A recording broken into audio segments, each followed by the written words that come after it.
Video. Inmendham video. Yay. So anyway, somebody gave me this link to this philosophy tube guy. Anyway, and it's a video on antinatalism, something like it anyway. Is having children wrong? Where can it be? What possible circumstance could make it right? I mean, I'm going to play Frankenstein.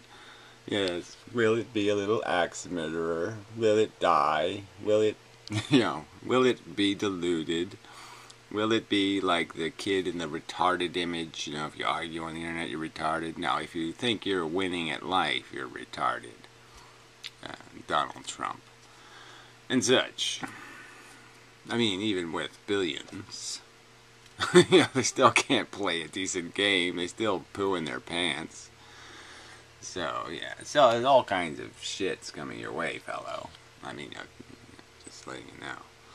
So, having a conversation about how wise it is when you haven't even played the game yet. That's the irony of it all, right? You don't actually live the whole life and then make the decision. Well, will I impose one of these on somebody else randomly? Where they don't get to have your good luck. They get to have regular, new odds of everything happening. New tickets in the fuck you lotteries. Yeah. When could that possibly make sense? Never. To anybody rational. I mean, we're talking about philosophy. Philosophy is supposed to have something to do with doing reasoning and rationality. When could it ever be rational to unnecessarily pull idiot straws, little short ones, and stick them in other people's pockets? When could that ever be a rational thing to do? Never. I'm sure it doesn't occur to this fellow. He doesn't look like the kind of fellow things occur to, in my opinion. It's statistically likely that you either have young children already, or having children is something that you're thinking about. And here's a controversial idea. He said, according to his demographics. Well, that's a kind of a weird thing, I'm just going to say. Just because on the internet, on YouTube, your demographics are probably heavily male-weighted. And so you really think men sit around and say, oh, I just can't wait to be burdened with a bunch of slobbering, stinking babies. And I hope my wife gets good and fat. I don't think they do that. I really don't. Maybe you guys do. I don't know. You are all kind of creepy, so maybe that's the kind of shit that does go on in your head. I just can't wait. I could wait. I could figure out from, going way back, that the biggest liability of relationships with women is this whole idea that, whoa, what if she has a kid or something? I don't want to do that. Oh, hell no. Having children is wrong. You should not create people, and you yourself were wronged by being created. Well, the wronged of you being created is one of those arguments where you really have to do some thinking.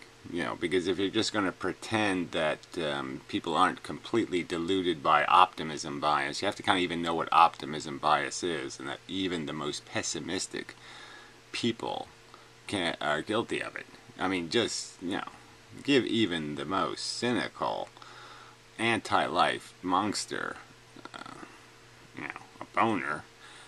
He's going to want to play for 5 minutes. So yes, addicts will play silly games. Wow, that's a big... We can't even go there philosophically, right? But that's the truth of it. So, you were wronged in the sense that factually there were huge risks taken. And then you're fortunate enough not to be one of the kids who died of cancer.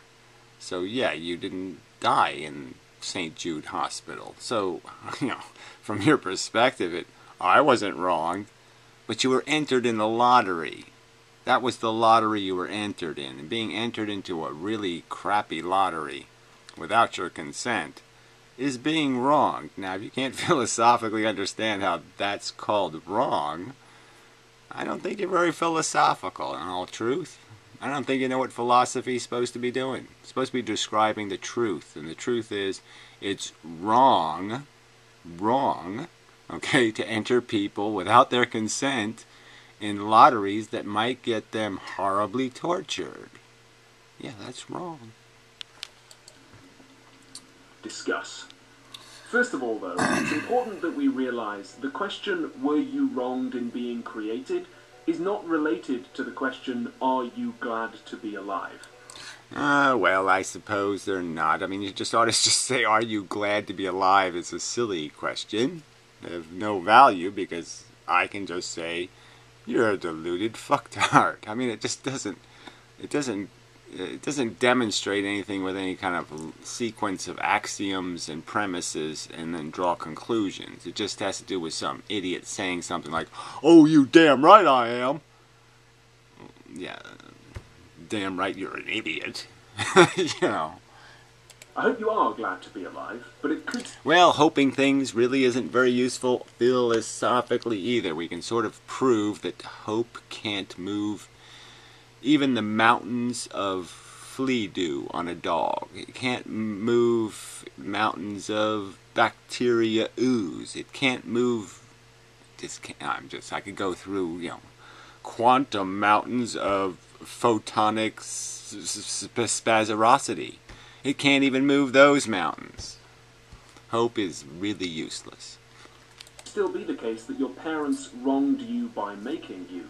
People would be glad if they were mind-controlled or brainwashed, but that doesn't mean it's an okay thing to do.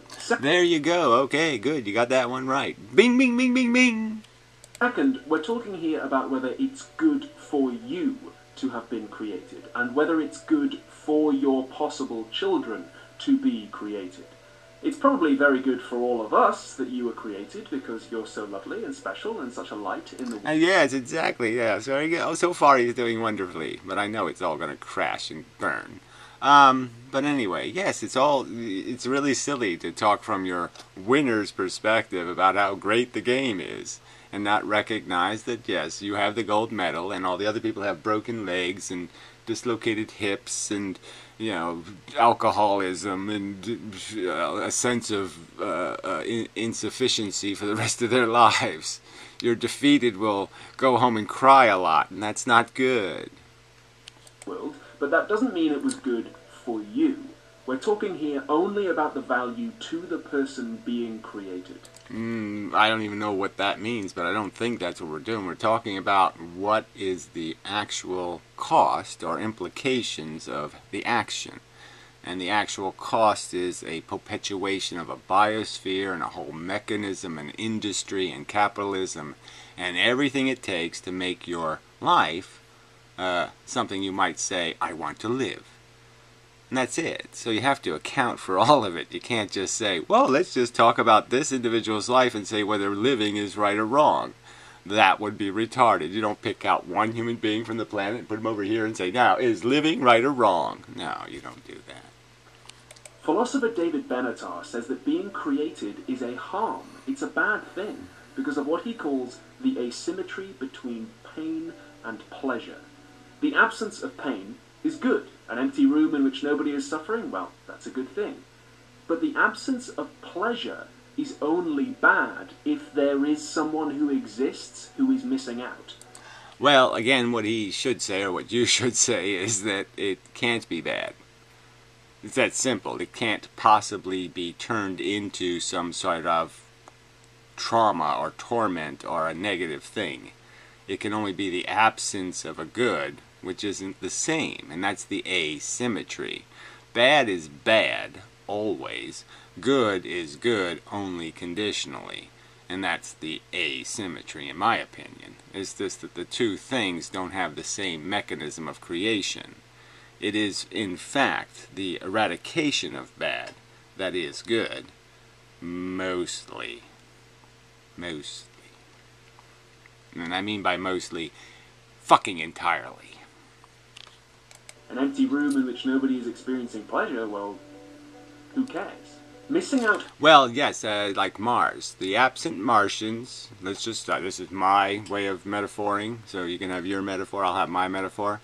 But yes, I don't think any human beings on Earth have spent one tiny moment in all of history, all the tears that have ever rolled down the faces of mankind, or the zillions of tears of lament and horror.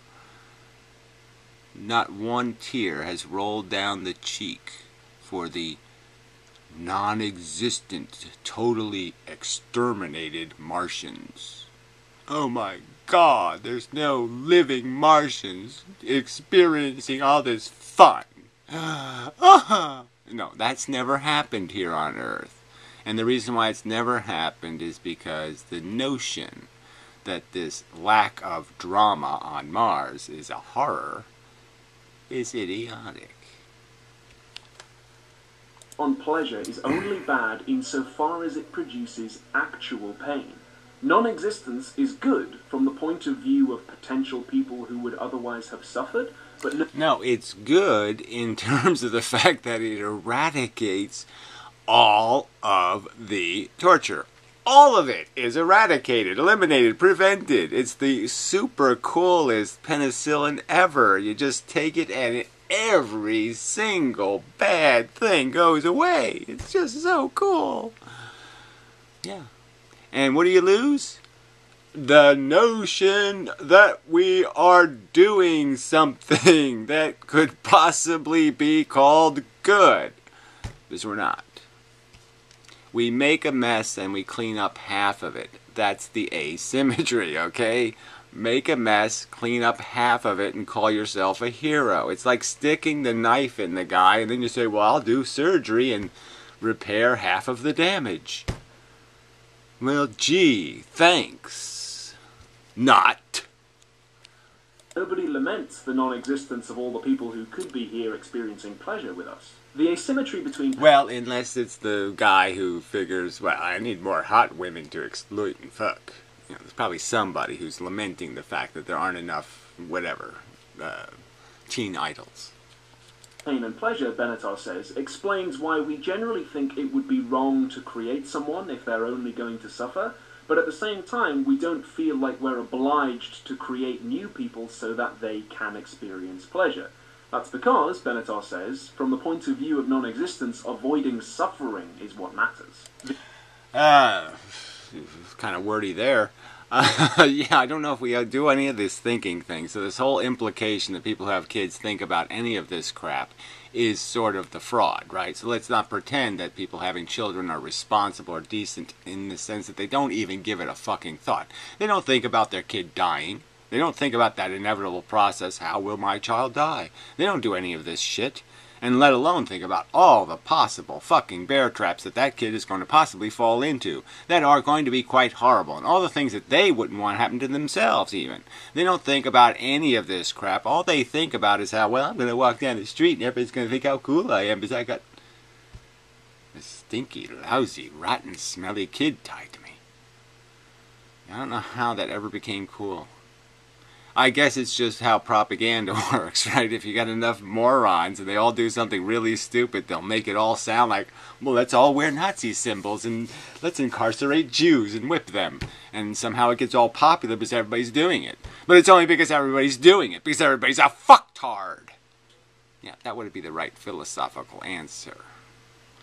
The fact that it was even vogue for morons to think it's real, hey, look how cool I am, I got 4 kids to feed. Yeah, no, you're not cool at all. You're a loser. The upshot is that if you create someone, you are responsible for all the pain they suffer. And even if they live a great life, there will be some pain. And because of the asymmetry of pain... Even if they live a great life, again, and let's just go find one of those in history. You know, even great people, even rich people, people of privilege. You know, Darwin's favorite child died, you know, at 7 years old or something.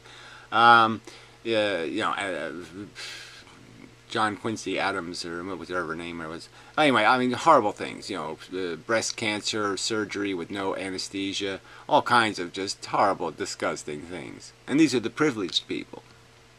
Eek. Would you really want to be Donald Trump? Would you really want to be a walking douchebag? No. Would you want your child to be a Donald Trump? Oy. And pleasure, it would be better for them to have never been born. Even if they live an amazing life with only... Well, look, that's also proven by instead. You can also look metaphorically at the future, but you can just look back at the past and just say all the people who have lived and died and experienced, and no one gives it a second thought. There's not even a marker anymore. They're just... It's like they never even existed. It was just so stupidly pitiful. And that's the truth. We're not Jedis. We're not in the movies. We're not having... This isn't... It isn't. And for that reason alone, yes, spare the loser the the pointless drama. Don't have kids. Bad idea. 1 second of pain, it's still better for them never to have been created. Yeah, I don't see any point in doing this 1 second of pain thing, because it's not something our brains can put into perspective, because we live in a lot more than a second of pain, and the addiction is so strong that we endure it. So that's like talking to a heroin addict and saying, oh, well, even if you had like a tiny little pimple on your arm, the heroin wouldn't be worth it. And they'd be like, what the fuck are you talking about? I had my left arm amputated because of the heroin, and I still want the heroin. You know, I mean, it's just kind of that kind of talk about this stub toe bullshit is everybody should just concede that, yeah, come on, this is more of an addiction game than that, and so let's talk in some kind of perspective that's going to be able to mean something. So yeah, start talking about the dying of cancer shit. That's the stuff to talk about. And whether you have a right to impose that on people. You have the right to paralyze people for your pleasure. Because that's what it comes down to. That's what your Super Bowl does. Your Super Bowl is made out of paralyzed children. It's a fact. And if you can rationally tell me that your stupid fucking cunt, sports entertainment, is worth paralyzing children for, then I think you're a fucking sadistic lunatic. You're not a philosopher. You're a crazy fuck. They would have missed out on that pain, and since they wouldn't exist, they wouldn't care about missing out on the pleasure. Since you do happen to be alive, it may well be worth your while continuing your life, you know, now that you're committed. Yeah, it's all this... no, it's really serious, this whole idea of optimism bias. It's a serious psychiatric phenomenon. And, you know, there should be some discipline to recognize that we continue our lives because we're desperate losers, essentially, and we never feel completed, okay? So we never get to do the Tom Cruise, you complete me thing, baby. We just never get completed. It just doesn't happen that way. Life doesn't work that way. We're always incomplete. And we're always desperately trying to complete. And we complete for, well, I think I had it. I think I had it for, oh yeah, I had it for there, 3 minutes. I was pretty complete. And then, damn it, I lost it. It slipped out of my fingers again. Fuck it. And then I have to go look for it again. But that's the fact of our existence. So if we're not going to have any kind of context to the fact that these people doing philosophy have to recognize that they're being corrupted by psychology, well, you're not really at the proper starting point. The proper starting point is, look, try really hard to be rational for a fucking change instead of thinking about what's in your personal interest and about your completion problems, okay? We have to be outside that. That has to be outside of the conversation. Because if you're going to keep putting your completion problems on top of everything, yeah, then you're going to keep making rationalizations and excuses to get what you want. And that's not philosophy. That's fucktardy. But David Benatar says the only life worth beginning is one that is completely free of pain, which for practical purposes is none of them. Well, it's just the idea of it would be is incomprehensibly stupid in terms of trying to draw that on a piece of paper, like how you make accomplishment without any, how you make thirst without any desert, how you make hunger, you can't manufacture these things without creating the whip. And the whip has to come first. So Benatar is an anti-natalist. Antinatalism is the position that people should not have children, that it's a bad thing to do. And he would argue in his book, he does preface it by saying it would apply to animals also, but I don't know exactly why he wasn't more constructive in that way of implying that this is really about antinatalist for all of the vaginas on the earth. There should be no more egg laying. None of the eggs have anything good in them.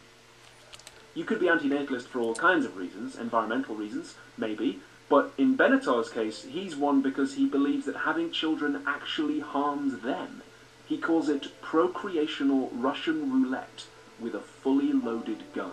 Yes, and I call it something else, but it's, yes, that's the idea. I call it lotteries or drawing straws, or you can make lots of metaphors for just how risky the game you're playing is, because you don't have control of it. You don't have anything close to something called control. And playing with something that can cause torture, and you don't have control over it. Not controlling something like torture is like not controlling nuclear waste. It's basically just about as irresponsible as you can get. And it makes you an asshole. He thinks that we actually have a moral duty not to have children. Which I think we actually have a moral duty to stop people from having children. So again, he just really doesn't go far enough.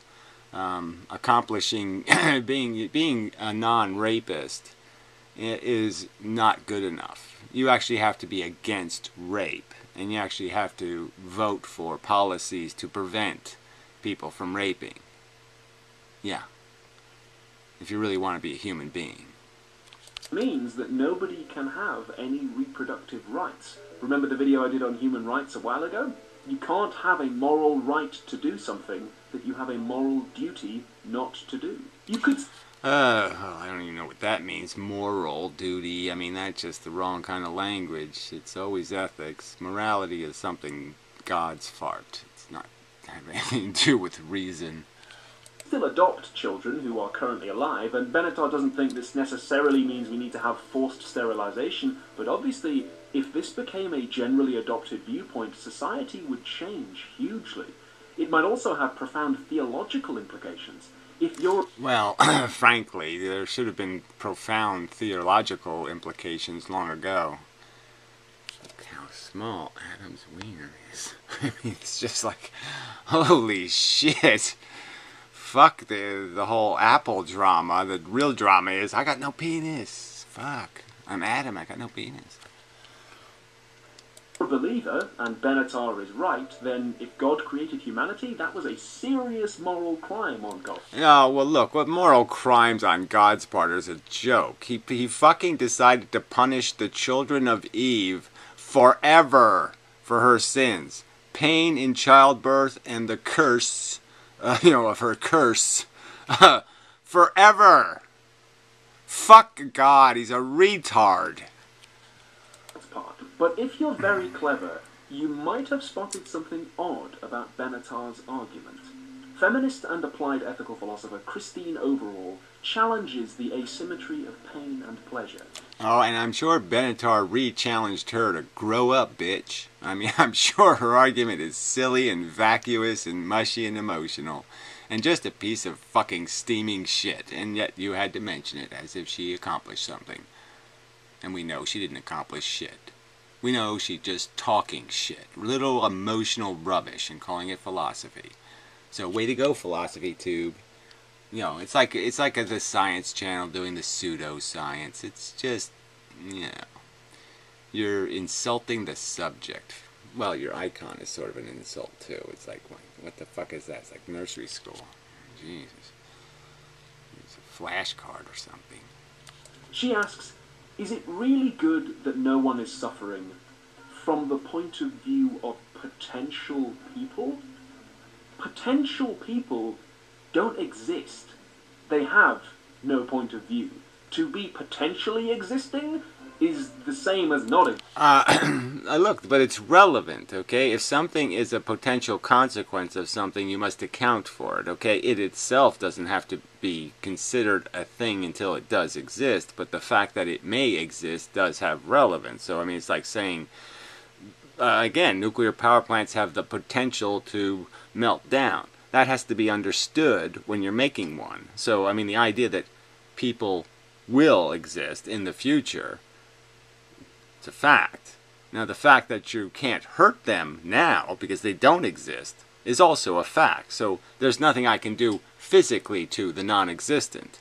But I can do things to the world that exists to make their lives miserable.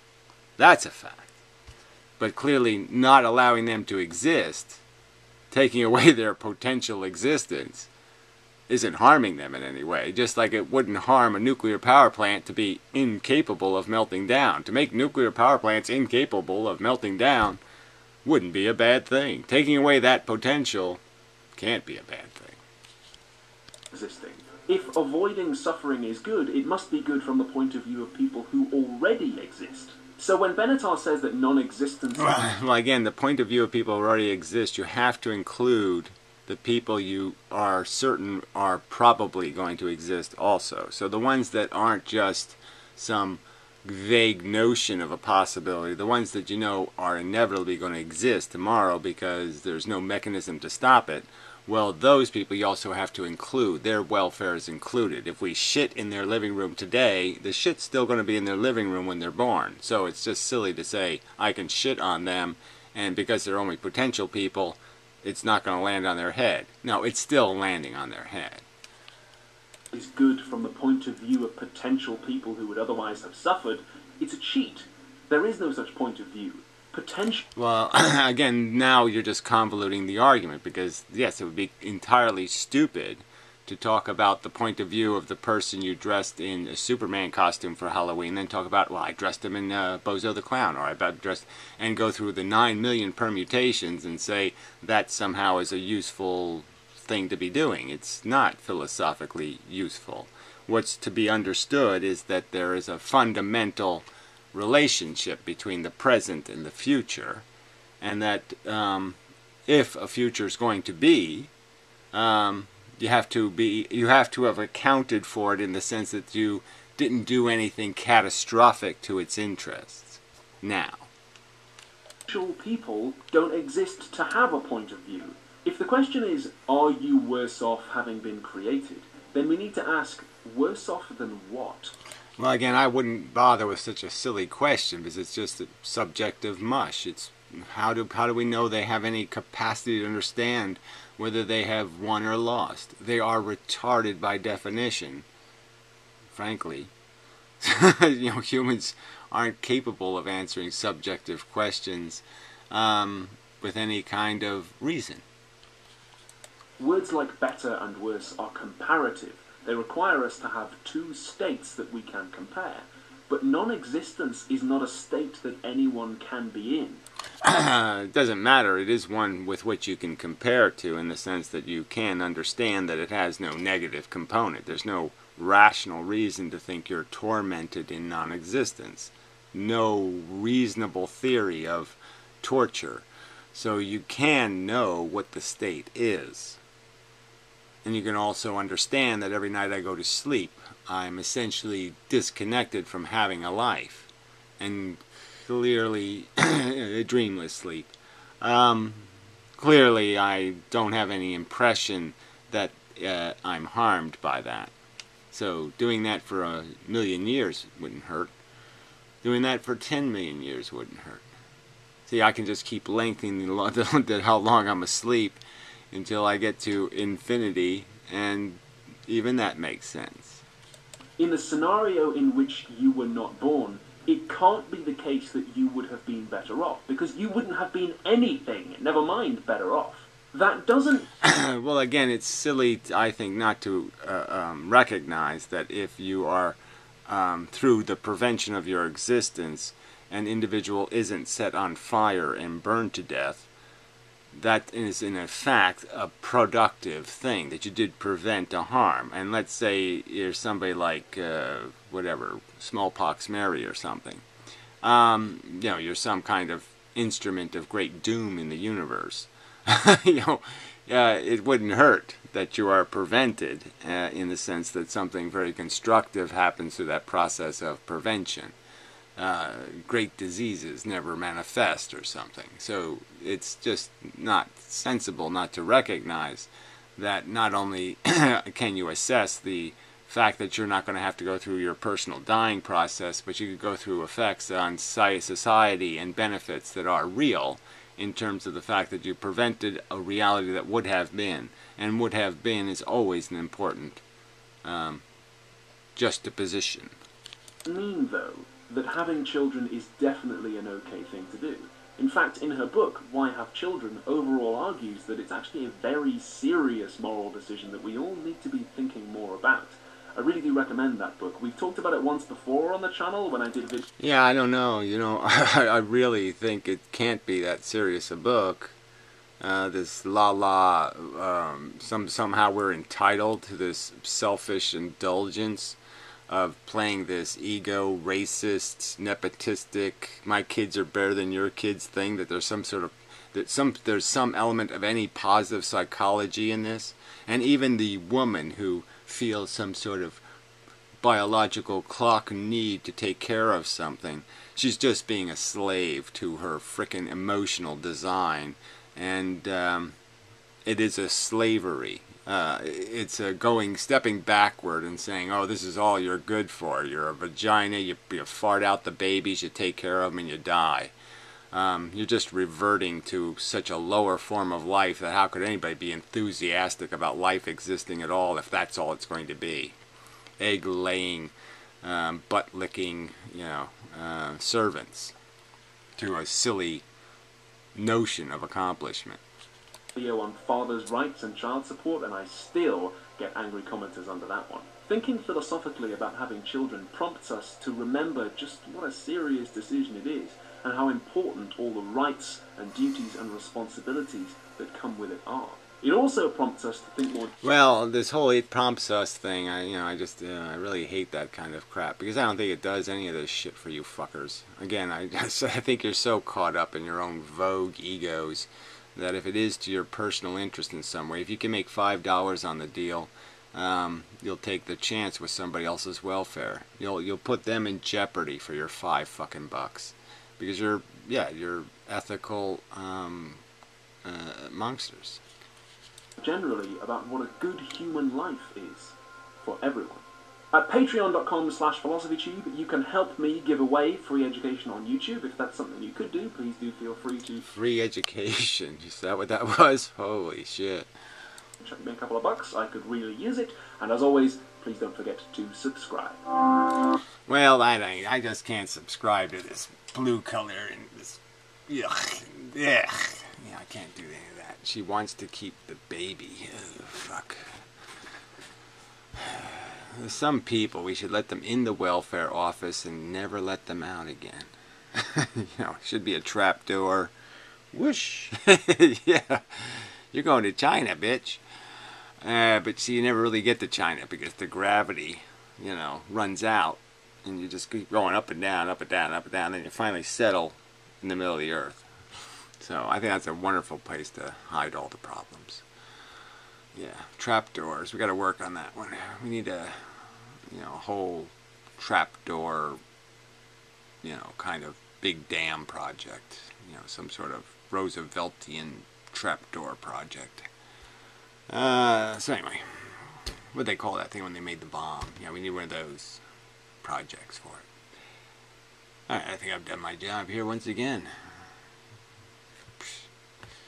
Yeah, I've had like a pretty good track record lately of getting the job done. I think I got the job done. Alright. So anyway, till the next time and such. And look, anti-Nazism doesn't even touch the subject really. The game is life itself, and just look at what goes on in the natural world. It's just all slavery to a silly replicating molecule. It's gladiator war in the worst possible disgusting manner, eaten alive. It's gladiators literally eating each other alive, and you're sitting there in the stand saying, I want to watch more, I need more drama, I need more blood. If you're doing that, I just can't, if I could say fuck you, and however loud I said it was just how much you deserve to hear it, it would be the loudest fuck you in the universe. It would be rattling every fucking galaxy, would be, spilling some of its suns, because it's just such a fuck you subject. The living mechanism is disgusting in its very function. It just is. Ugh. fuckers. Consumption, reproduction, addiction, cannibalism. That's all you got. Crap.